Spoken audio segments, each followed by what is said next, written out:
পুনৰ ৰাষ্ট্ৰীয় সাঁতোৰ প্ৰতিযোগিতাত উজলিল অসম কন্যা আস্থা চৌধুৰী ৭৮ সংখ্যক সিনিয়ৰ নেশ্যনেল একুৱেটিক চেম্পিয়নশ্বিপত আস্থাৰ স্বৰ্ণজয় মহিলাৰ ১০০ মিটাৰ বাটাৰফ্লাইত অসমৰ আস্থা চৌধুৰীৰ এই সফলতা আজিৰ পৰা ওড়িশাৰ ভুৱনেশ্বৰত অনুষ্ঠিত হৈছে এই ৰাষ্ট্ৰীয় প্ৰতিযোগিতাত আস্থাৰ টাইমিং আছিল 1 মিনিট 3 ছেকেণ্ড 50 মাইক্ৰ'ছেকেণ্ড প্ৰথম দিনাই 4x200 মিটাৰ ফ্ৰী ষ্টাইল ৰিলেটো ব্ৰঞ্জৰ পদক লাভ কৰিছে আস্থা চৌধুৰীয়ে মঙলবাৰে 200 মিটাৰ বাটাৰফ্লাই প্ৰতিযোগিতাতো অংশ ল'ব আস্থা চৌধুৰীয়ে ৰেলৱেৰ হৈ এই প্ৰতিযোগিতাত অংশ লৈছে অসমৰ আস্থা চৌধুৰীয়ে 26 জুন পৰ্যন্ত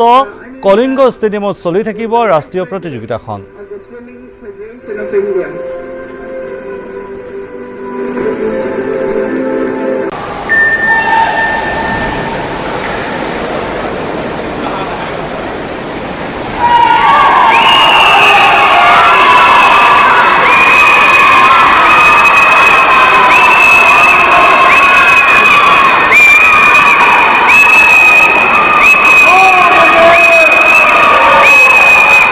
পুনৰ ৰাষ্ট্ৰীয় সাঁতোৰ প্ৰতিযোগিতাত উজলিল অসম কন্যা আস্থা চৌধুৰী ৭৮ সংখ্যক সিনিয়ৰ নেশ্যনেল একুৱেটিক চেম্পিয়নশ্বিপত আস্থাৰ স্বৰ্ণজয়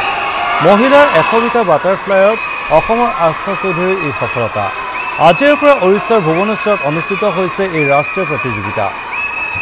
প্ৰতিযোগিতাত আস্থাৰ টাইমিং আছিল 1 মিনিট 3 ছেকেণ্ড 50 মাইক্ৰ'ছেকেণ্ড প্ৰথম দিনাই 4x200 মিটাৰ ফ্ৰী ষ্টাইল ৰিলেটো ব্ৰঞ্জৰ পদক লাভ কৰিছে আস্থা চৌধুৰীয়ে মঙলবাৰে 200 মিটাৰ বাটাৰফ্লাই প্ৰতিযোগিতাতো অংশ ল'ব আস্থা চৌধুৰীয়ে ৰেলৱেৰ হৈ এই প্ৰতিযোগিতাত অংশ লৈছে অসমৰ আস্থা চৌধুৰীয়ে 26 জুন পৰ্যন্ত কলিংগ ষ্টেডিয়ামত চলি থাকিব ৰাষ্ট্ৰীয় প্ৰতিযোগিতাখন